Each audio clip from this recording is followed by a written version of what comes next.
આજની ધર્મકથા. પ્રણામ.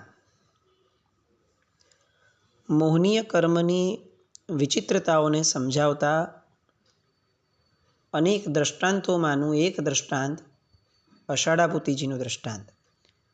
પંડિત વીર વિજયજી મહારાજ સાહેબે 64 પ્રકારે પૂજાની અંદરમાં આ દ્રષ્ટાંતનો ઉઘાડ કર્યો. આ દ્રષ્ટાંત દ્વારા એમને જે સમજાવવું હતું તેની આપણી મતિ પ્રમાણેની કેટલીક ધારાઓ, કેટલાક વિશ્લેષણો એ આપણે જોયા. આગળ વધતા મોહનીય કર્મની કેટલાક એવા પ્રકારો કર્મના કે જેના દ્વારા દુર્ગતિ કેટલી સહજ રીતે થઈ જાય છે એનું એક ઉદાહરણ રૂપી રાજાનું એ પંડિત વીર વિજયજી મહારાજ સાહેબ કથામાં આપે છે. મોહનીય કર્મ અલગ અલગ પ્રકારે જીવને ઉદયમાં આવે છે.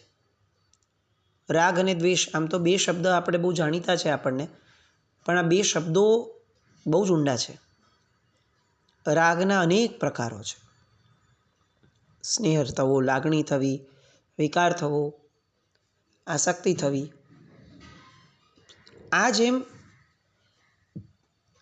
પર પ્રત્યેનું છે એવી રીતે સ્વ પ્રત્યેનો એક રાગ હોય છે, સ્વ પ્રત્યેનો એક મોહ હોય છે, જેને આપણે અહંકારના પેટા ભેદની અંદરમાં ગણીએ છીએ. અને આ ભેદને બળ આપે છે એક ભાવના, મારું લોકોની અંદરમાં ખરાબ ન દેખાવું જોઈએ. આ ભાવ. આમ તાત્વિક દ્રષ્ટિએ વિચાર કરવા જઈએ તો મહોપાધ્યાયજી મહારાજ સાહેબ એવું કહે છે કે યોગની પ્રથમ દ્રષ્ટિમાં, કે જે હજી મિથ્યાત્વ છે, પણ એ પ્રથમ દ્રષ્ટિમાં પણ પ્રવેશ કોનો થાય? તો કે જેમણે ઓઘ દ્રષ્ટિનો ત્યાગ કર્યો છે એ. ઓઘ દ્રષ્ટિની બહુ સ્થૂળ વ્યાખ્યા આપણી ભાષાની અંદરમાં, સામાન્ય શબ્દોની અંદરમાં સમજી શકીએ એવી ભાષા શું, એવી વ્યાખ્યા શું ઓઘ દ્રષ્ટિની? તો એવું કહી શકાય કે લોકો શું કહેશે, અથવા લોકો પ્રત્યેનો આપણો ભાવ, લોકોને રીઝવવાનો ભાવ, આપણું પોતાનું લોકોની સામે સારું દેખાય, આપણી છાપ બગડે નહીં એવો ભાવ, એ ઓઘ દ્રષ્ટિ. મહોપાધ્યાયજી મહારાજ સાહેબ બહુ જ કડક અને કઠણ શબ્દોમાં કહે છે કે જ્યાં સુધી જીવમાંથી ઊંડેથી આવી ઓઘ દ્રષ્ટિ નીકળી નથી ત્યાં સુધી જીવ ઊંચામાં ઊંચો ધર્મ કરે, સંયમ ગ્રહણ કરે એ તો બરાબર, પણ શરીરને કષ્ટ આપી અને અનેક તપ સાધનાઓ કરે, પણ જો ઓઘ દ્રષ્ટિ ગઈ નથી તો જીવનો પ્રથમ દ્રષ્ટિમાં જ પ્રવેશ નથી થયો. હજી તો એ 4 દ્રષ્ટિ ક્રોસ કરશે, અનેક ગુણો કેળવશે, પછી એ સમ્યક દર્શન પામશે. પણ અહીંયા તો પહેલી દ્રષ્ટિ, એટલે જે મિથ્યા દ્રષ્ટિના પ્રકારો છે, એ પ્રથમ દ્રષ્ટિમાં પણ યોગની ભૂમિકામાં જ જીવનો પ્રવેશ નથી થતો. આવું હરિભદ્રસુરી મહારાજ સાહેબ, મહોપાધ્યાયજી મહારાજ સાહેબ આ બધા કહીને ગયા. આવા તો અનેક કાવ્યો, જ્ઞાનસાર જેવા પણ અનેક કાવ્યો કે જેની અંદરમાં મહોપાધ્યાયજી મહારાજ સાહેબ બહુ સ્પષ્ટપણે એવું લખે છે કે લોકોની જે ચિંતા કરશે, મારી છાપનું શું, મારા વિશે લોકો શું વિચારશે, અથવા કોઈ પણ કાર્ય કરતાં પહેલાં લોકોનો અભિપ્રાય મારી માટે કેવો હશે એનું મહત્ત્વ ઊભું કરવું, આ મહામિથ્યાત્વ છે. મિથ્યાત્વ તો ખરું, મહામિથ્યાત્વ છે. આ વાતને સમજાવવા માટે એક દ્રષ્ટાંત, એક કથા પંડિત વીર વિજયજી મહારાજ સાહેબ આપે છે. નામ છે રૂપી, કન્યા છે, અને રાજા છે એમના પિતા. ઠાઠમાઠથી પરણાવે છે, પરંતુ લગ્ન થયા અને બહુ જ ટૂંકા ગાળામાં પતિનું મૃત્યુ થયું. ભર યૌવન છે. એ સમયની કેટલાક કુળોની આવી પરંપરાઓ હતી કે ભાઈ પત્ની એ પતિની પાછળ કાષ્ઠભક્ષણ એટલે કે સતી બને અને પતિની પાછળ જ અગ્નિસ્નાન કરે, એ જ ચિતામાં બેસીને સળગી જાય. અલબત્ત આપણને એવું આજના એજ્યુકેશનમાં ઠસાવવામાં આવ્યું છે કે આપણે ત્યાં આવી પરંપરા હતી, પણ એવું ન હતું. કેટલાક કુળોમાં આવો રિવાજ હતો. એ પછી આગળ વધતા વધતા મુગલોનું શાસન આવ્યું અને એ મુગલોના શાસનની અંદરમાં સ્ત્રીઓ માટે પોતાના શીલના રક્ષણનો ભય બહુ મોટો થવા લાગ્યો. મુગલો એટલી હદ સુધીના નિષ્ઠુર માણસો હતા અને એટલા લોલુપ હતા કે એક સ્ત્રી તો જવા દઈએ, સાવ નાનકડી કન્યા પણ એમના રાજ્યની અંદરમાં ક્યારે સુરક્ષિત ન હતી. અને એમની માટે એમના ધર્મ સિવાયની એક પણ વ્યક્તિ એને તો એમના ભગવાને કીધેલી આજ્ઞા પ્રમાણે જીવવાનો જ અધિકાર નથી. એ ફક્ત ભોગ અને ઉપભોગનું જ સાધન છે. આમ જોવા જઈએ તો આજે પણ એમના ધર્મની અંદરમાં સ્ત્રી એટલે ભોગનું સાધન છે. આપણને કેટલીક વાર આ વિષયના ઊંડાણમાં જવાની વાત નથી, પણ કેટલીક વાર આપણને આપણા ધર્મ પ્રત્યે અનહદ ગૌરવ થવા જોઈએ. આ આર્ય સંસ્કૃતિના આત્મવાદી ધર્મો એ આપણને પ્રાપ્ત થયા તો આપણે સ્ત્રીની અંદરમાં પણ જીવનું એક દર્શન કરતા થયા અને એમને પણ એટલું જ માન આપતા થયા. બાકી આજની અનાત્મવાદી જેટલી પણ પરંપરાઓ છે, પછી ક્રિશ્ચિયાનિટી હોય, મુસલમાન હોય, આવા કેટલાય ધર્મો છે કે જેની અંદરમાં સ્ત્રી એ ફક્ત ભોગ અને ઉપભોગનું સાધન માત્ર છે. સ્ત્રીમાં પણ દેવીના દર્શન કરવા, માતા બહેન, એનામાં પણ શક્તિની સ્થાપના કરવી, પૂજ્યતા ગણવી, આ બધું આર્ય સંસ્કૃતિ જ શીખવી શકે. તો મુગલોમાં આ વિકૃતિ બહુ હતી. એના કારણે શું થતું કે જ્યારે પોતાનો પતિ મરી જતો ત્યારે શીલના રક્ષણ માટે સ્ત્રીઓ પોતે આવી રીતે ચિતાની અંદરમાં ઝંપલાવી દેતી હતી કે ભાઈ મારું શીલ સંરક્ષિત ન રહેતું હોય તો જીવન શું કામનું. આટલી કિંમતો હતી એમને. હવે આ જ વસ્તુઓ અંગ્રેજોએ આપણને એજ્યુકેશન સિસ્ટમની અંદરમાં એવી રીતે ઘુસાડી દેવામાં આપણને આપણા મગજમાં ઠસાવી દીધી કે આપણે ત્યાં આવી પરંપરા હતી. આ ક્રૂર પરંપરા હતી કે સ્ત્રીઓને બાળી દેવામાં આવતી. મિથ છે, આ મિથ્યા જ્ઞાન છે જે આપણને પીરસવામાં આવ્યું છે. હકીકતની અંદરમાં એવું હતું કે સ્ત્રીઓ સહેજે પોતાના પતિ પ્રત્યેનો પ્રેમ એટલો બધો હોય કે પોતે જ કાષ્ઠભક્ષણ કરી લેતી હતી. અહીંયા રૂપી એને પણ આ જ ભાવ થયો કે મારા પતિ વગર હું જીવીને શું કરીશ. પણ એના પિતા રાજા છે. એ એમને સમજાવે છે કે આપણે જૈન ધર્મને, જૈન મતને પાડીએ છીએ અને જૈન મત તો મનુષ્ય ભવને અતિ અતિ અતિ મૂલ્યવાન ગણે છે. તો સંસારના કોઈ પણ એક સંબંધની પાછળ, ભલે મહત્ત્વનો સંબંધ છે, પણ એ ગમે તેવા મહત્ત્વના સંબંધની પાછળ મનુષ્યપણું હારી જવું એ તો કઈ રીતે સુયોગ્ય ગણી શકાય. પતિ ગયો છે એનો વિરહ થાય, દુઃખ થાય, બરાબર છે, પણ એના સિવાય પણ જગત ઊભું છે, આયુષ્ય કર્મ ઊભું છે અને હું રાજા છું, તારો પિતા છું, તારું સંરક્ષણ કરવાની મારામાં પૂરેપૂરી ક્ષમતા છે. તને પાળવાની, તને રાખવાની, તને સુખેથી જીવવા દેવા માટેની બધી જ તૈયારીઓ, સગવડો મારી પાસે છે. તો પછી તું આ રસ્તે ન જા. અને આ રૂપી એને પણ આ વાત યોગ્ય લાગે છે કે ધર્મની અપેક્ષાએ પોતાનો જીવ પોતે જ આપી દેવો એ તો અનંતકાળે મળેલા મનુષ્ય ભવ એની આશાતના સમાન છે. એટલે સમજણ સાથે પોતે એ પિતાના આશ્વાસનની સાથે સહમત થાય છે અને પોતાના પિયરની અંદરમાં રહી અને ઉત્તમ શીલનું પાલન અને સદાચારમય જીવન આનો નિર્ધાર કરે છે.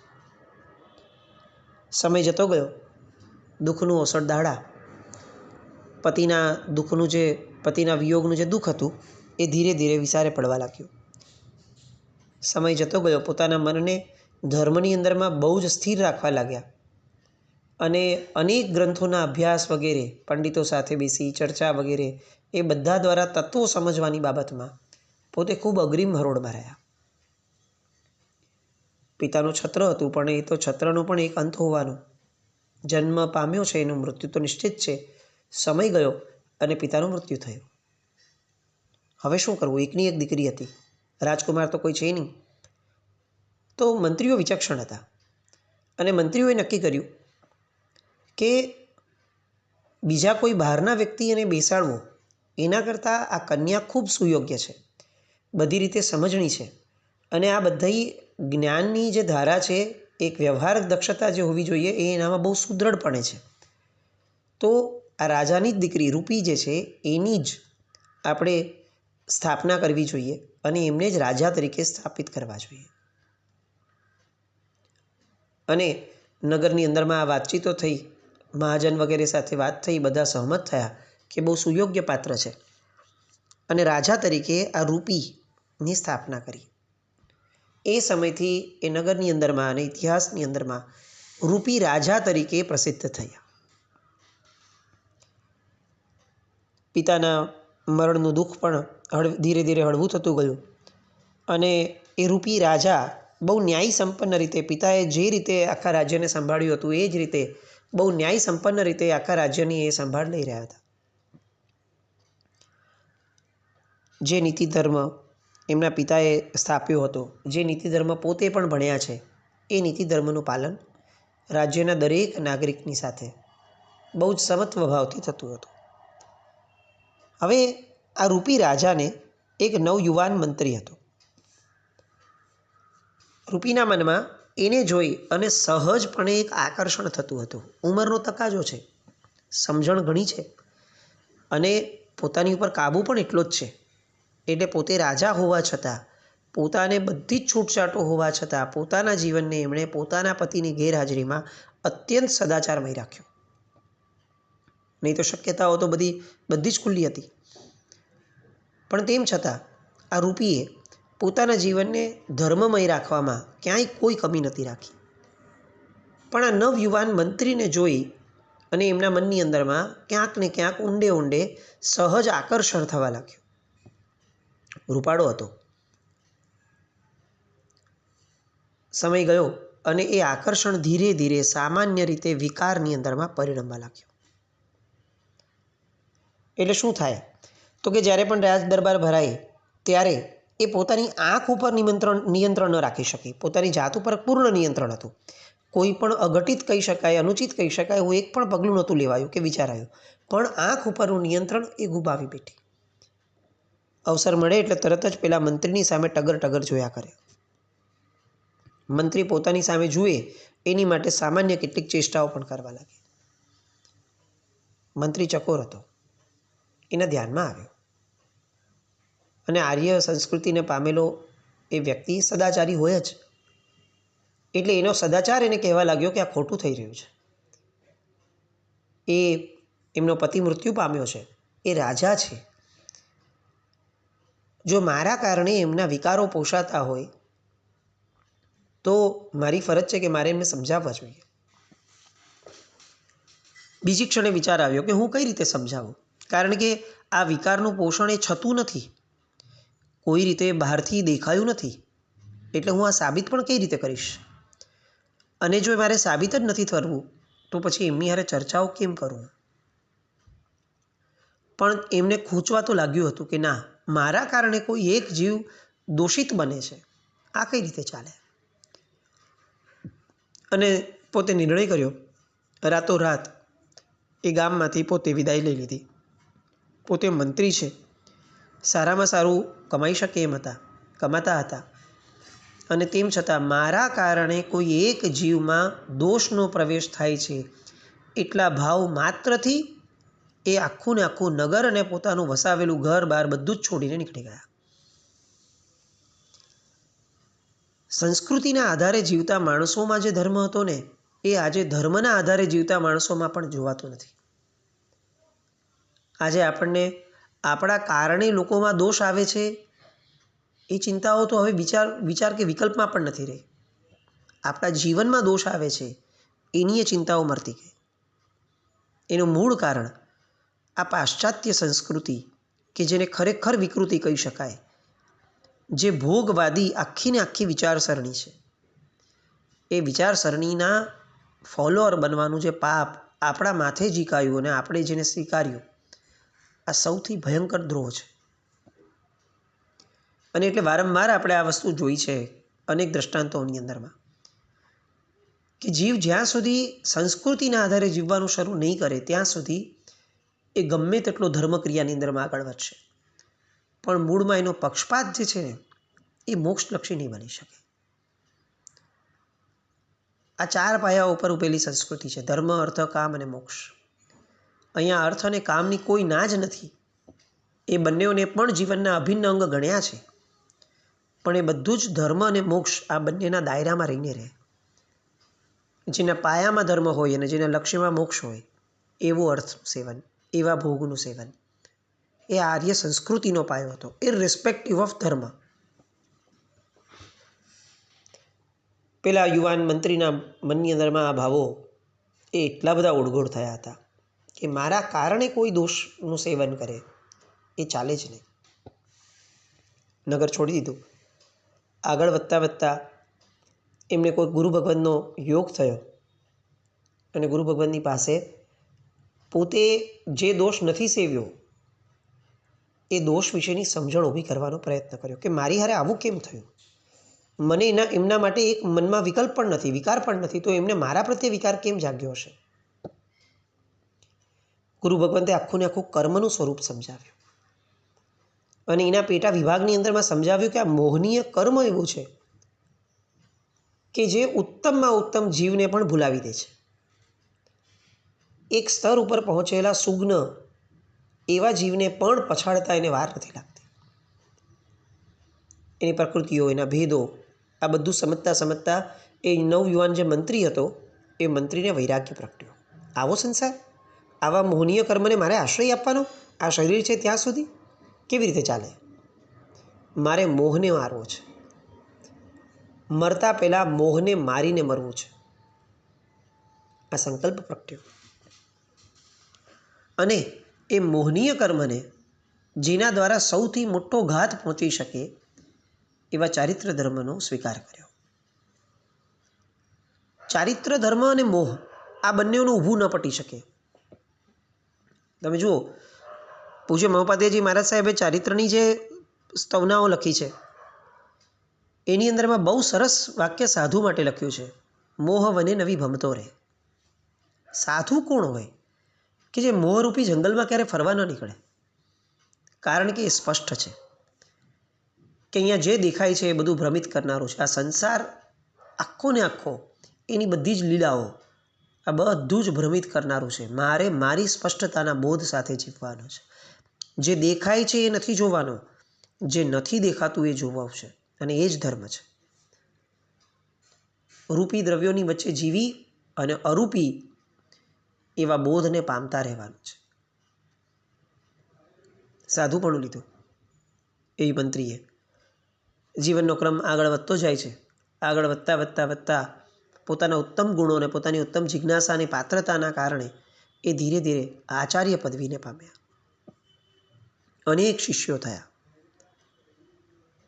અને એક દિવસ એવો આવ્યો કે જ્યારે વિહારનો ક્રમ આગળ વધતા વધતા વધતા એ જે નગરમાંથી ભાગ્યા હતા, રૂપી રાજાનું નગર, એ જ નગરમાં ફરીવાર એમના પગલાં થયા વિશાળ પરિવાર સાથે. આ રૂપી રાજાને ખ્યાલ આવ્યો કે એ જ મંત્રી પધાર્યા છે અને આખા રસાલા સાથે એમને વંદન કરવા ગયા. શાસન પ્રભાવક આચાર્ય ભગવાન છે, વંદન કરવા જાય છે અને બધા જ વંદન માટે પધારેલા એ બધાને આ આચાર્ય ભગવંત પોતે જે અનુભૂતિમાં રાખ્યું છે એવી વાણી દ્વારા, એવા પ્રવચન દ્વારા લોકોને બોધ પમાડવાનું શરૂ કરે છે. જેમની અનુભૂતિમાંથી વાણી નીકળે ને એની વેધકતા ખૂબ હોય. એ શબ્દોને આપણે સહન ન કરી શકીએ. શબ્દો એ બીજા દ્વારા બોલાયેલા શબ્દો જેવા જ હોય, કંઈ અલગથી એની ભાષા નથી હોતી. પણ અનુભૂતિવાળા વ્યક્તિ કે જેનું અંતર મન એ ભાવોથી રંગાયેલું છે, એ માણસ જ્યારે કંઈક બોલે ને ત્યારે હૃદયમાં વાગે, ઘા થાય.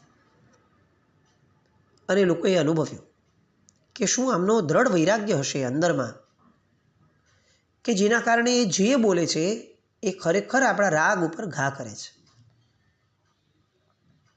આ રૂપી રાજા, એમને પણ આવો જ વૈરાગ્ય પ્રગટ્યો. એમની સાથે અનેક લોકોને વૈરાગ્ય પ્રગટ્યો અને એમણે દીક્ષા ગ્રહણ કરી. અનેક લોકોએ નગરના ચારિત્રનો પ્રવજ્યાનો સ્વીકાર કર્યો. એ આચાર્ય ભગવાનની નિશ્રાની અંદરમાં સરસ મજાની આરાધના ચાલી રહી છે બધાની. વિહારો ચાલે છે, સમય વીતતો જાય છે. એ રૂપી રાજા જે હતા, જે હવે સાધ્વીજી બન્યા છે, એ પણ પોતાના જીવનની અંદરમાં અનેક તપ, સાધનાઓ, યોગ એનું ઉત્તમ સેવન કરે છે. અને આ બધું સેવન કરતાં સમયનો તકાજો આવ્યો. સ્વાસ્થ્ય થોડું ઢીલું પડ્યું. અને હવે જે એક આખી જીવનની ઘટનાઓ હતી એ એવા અંતને પામવાની છે કે જે અંતને બોધ પમાડવા માટેનું ઉત્તમ નિમિત્ત ગણી અને વીર વિજયજી મહારાજ સાહેબે આપણને આ દ્રષ્ટાંત સમજાવ્યું છે. એ અંતિમ સમયે એવી શું ઘટના બને છે કે જે આપણા માટે બહુ બોધપ્રદ છે, બોધદાયક છે. એ વાત માટે આવતીકાલે મળવું પડશે. પણ ફરી એકવાર, આ બધી ધર્મકથાઓ એ ફક્ત ને ફક્ત શ્રવણનું જ સાધન બની રહેશે ને તો એ પણ મોહનીય કર્મની જ એક ઘટના રહી જશે. આપણું દરેક શ્રવણ એ મોહને મારનારું કઈ રીતે બને એ દિશા તરફ જો આપણો માનસિક પુરુષાર્થ નહીં થાય તો આ શ્રવણ એ કદાચ બહુ સાર્થક નહીં થાય. અને જે સાર્થક નથી એનું મનુષ્યભાવમાં બહુ કામ પણ નથી. એટલે વિશેષપણે આ બધી વાતો જે પંડિત વીર વિજયજી મહારાજ સાહેબ આપણને આપણા મોહને મારવા માટે કહી રહ્યા છે, એ ખરા અર્થની અંદરમાં આપણી અંદરમાં ઉતરે ને આપણા મોહને ઝટકો તો કમસે કમ લાગે એ રીતની વિચારણાઓ આપણા મનની અંદરમાં ચિંતન મનનના સ્તર પર થાય એ બહુ આવશ્યક છે. બસ એવું કંઈક થાય એવી શુભ મંગલ કામનાઓ સાથે. જીના આજ્ઞાવૃત કંઈ પણ બોલાય તો મિચ્છામિ દુક્કડમ. જૈનમ જયતિ શાસન.